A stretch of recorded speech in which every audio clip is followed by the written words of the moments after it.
দেশে 2 দশক আগেও বিষাক্ত আগাছা পার্থেনিয়ামের অস্তিত্ব ছিল না, কিন্তু ভারত থেকে আসা এই পরগাছা এখন সীমান্ত ঘেঁষা অন্তত 35টি জেলায় ছড়িয়ে পড়ার কথা জানিয়েছে বিভিন্ন গণমাধ্যম।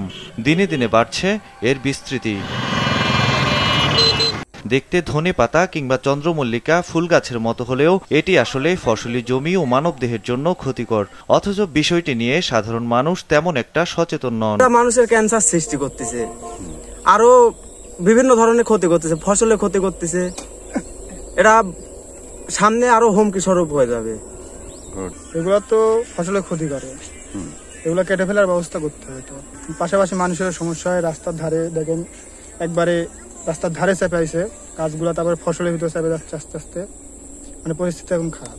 উদ্ভিদ বিশেষজ্ঞরা জানান, যুক্তরাষ্ট্র, মেক্সিকো ও ক্যারিবিয়ান অঞ্চলেই এই গাছের উৎপত্তি, তবে তা দ্রুতই ছড়িয়ে পড়ছে বিশ্বের বিভিন্ন দেশে। যশোরে 2008 সালে প্রথম পার্থেনিয়াম শনাক্ত হয়। গ্রামাঞ্চলে কেউ এটিকে নাকফুল নামেও ডাকে। বিশেষজ্ঞরা জানান, ফসলের উৎপাদন কমিয়ে দেবার পাশাপাশি পার্থেনিয়াম গাছ মানুষ ও গবাদি পশুর জন্যও ক্ষতিকর। বিষাক্ত এ পরগাছার ক্ষতিকর দিক নিয়ে গ্রামে গ্রামে এখনই সচেতনতামূলক কর্মসূচি গ্রহণ করা না হলে ভয়াবহ বিপদের শঙ্কার কথা জানান উদ্ভিদ বিশেষজ্ঞ।